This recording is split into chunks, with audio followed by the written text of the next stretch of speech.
There was chaos, angry charges of unfairness, a walkout, tensions boiling over in the House of Representatives late last night. Republicans shouting at the Democrats, shame, shame. And as Lisa Sylvester now reports, Republicans today remain furious. They say Democrats tried to stop an effort to deny benefits to illegal aliens. The floor of the House of Representatives disintegrated into a shouting match. On this vote, the 214, the nays are 214. The motion is not agreed to.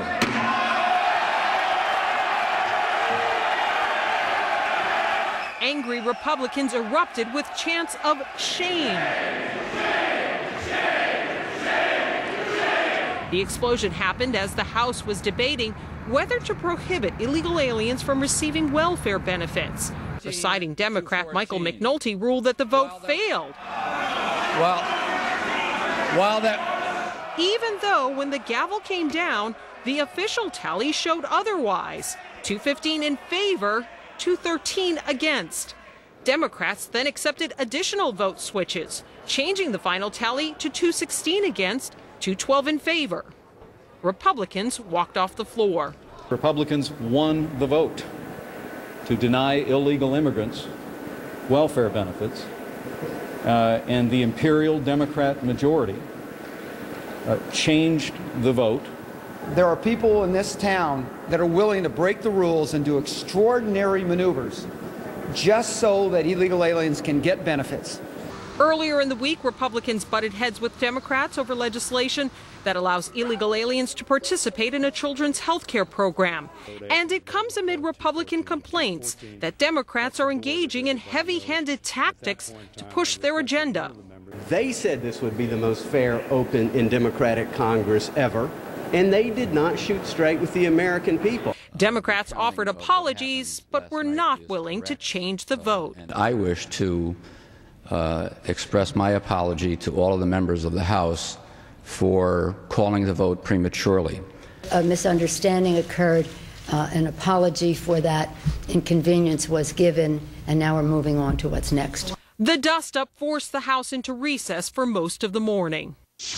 And now we have a standoff. Republicans said until this issue is resolved, they will not proceed with any business. The only exceptions are two pieces of legislation to respond to the Minnesota bridge collapse and action on the Foreign Intelligence Surveillance Act. Lou?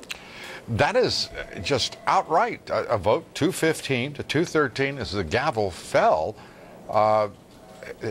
That's about as bizarre as anything I've seen in the House in a long time. You know, even Democrats are acknowledging that this was unfair to Republicans, but they are unwilling to change the vote. The bottom line is, and you can review the tape, the gavel goes down, the count was 215 to 213, but it was called 214 to 214. And with Congress, that is essentially, it does not pass. Well, the niceties of Congress. Speaking of that, Lisa Sylvester, thank you. Those Republicans tonight are outraged. I'm going to be talking with one of the most outraged among those officials about the high-handed majority. Joining me now is the House Minority Whip, Roy Blunt, who's been highly critical of the Democrats' conduct last night. And I want to point out here, Congressman Blunt, we also invited Democratic members of the House leadership to discuss this issue with us here tonight, and they declined. Good to have you with us. Good to be with you. I don't blame them for declining. I think, as you said, Lou, this was a pretty clear-cut and outrageous determination to do the wrong thing. And the real losers here are American taxpayers and Americans who are competing in the marketplace today. This was an amendment that said people who are in the country illegally couldn't benefit from the housing programs and couldn't be employed under this program. And the Democrats said, now 17 of the Democrats agreed with us. You know, we don't have a majority, so 17 of them agreed with us. That's how we got to that 215 number, and it was clearly ignored and abused by the majority party yesterday. Well, meanwhile, the Democratic Party is in leadership are driving through legislation with benefits for illegal aliens in this country, expressly against the wishes of the people, as revealed by poll after poll and by, I'm sure, their own, the Congress's own telephone system and email systems. But I mean, what it looked to me like, Congressman, and I've got to declare myself here, I'm an independent populist. I don't have a dog in your hunt. I mean, I don't think much of the job Republicans did in Congress last year. I don't think much of the job Democrats are doing. But to watch that vote, 215 to 13, I got to be honest with you, that's the kind of conduct I expect in some sort of banana republic. Well, it was bad conduct, and I hope that our friends in the majority pay a price for it and learn a lesson from it. People expect us to come here to debate, to solve problems, to be an example of democracy, not an example of the kind of situation you just talked about. It's outrageous. It needs to change. You know, last week, as was said before, we took money away from seniors with a Medicare cut so we could add money to both legal and illegal immigrants in a children's health care program. Almost all the Republicans, all but 5 of the Republicans voted against that too. We're going to fight this fight, and it's an important fight to fight. But it's hard to fight when they change the rules at the end of the game. I don't know what difference any of your votes will make, frankly, at this point. If the leadership can simply call, as Congressman McNulty did, a 215 to 13 vote, that's remarkable. But also remarkable is the idea that Congressman McNulty, whom I don't know, I do know Speaker Pelosi, the crocodile tears they were shedding over their regrettable error, for which they did apologize, but which they won't, well, make right.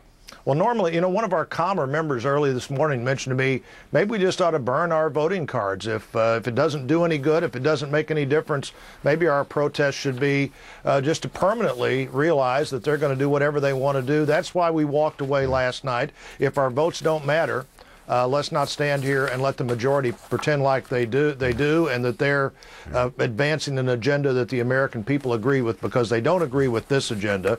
And you and I both, I think, know that, Lou. And as you said, our letters and our phone calls and our town hall meetings would all give plenty of evidence that we need to secure the borders. We need to have people who are in the workplace legally, and they don't need to be working for the federal government. Well, I guess as a result of last night, one could almost say that the law was broken in terms of counting that vote to help those who have broken the law. So perhaps there is perfect symmetry in what is passing. Maybe there is. I'm very offended, as I can tell you are, by what happened yesterday, and I hope it creates enough concern that this system changes. You know, this Congress is now the least popular in the history of the country, and maybe that's why. Well, I got to tell you, I can't see him after this popularity rising any for either party of this in this Congress and in this dispute. Congressman Roy Blunt, we thank you for being here. Up next, Democratic presidential candidate Senator Barack Obama. He's trying to prove he's got foreign policy expertise, talking tough on terrorism. It's not making a lot of people happy, however. We'll tell you about his statements and his critics. I'll be talking with 3 of the best political strategists.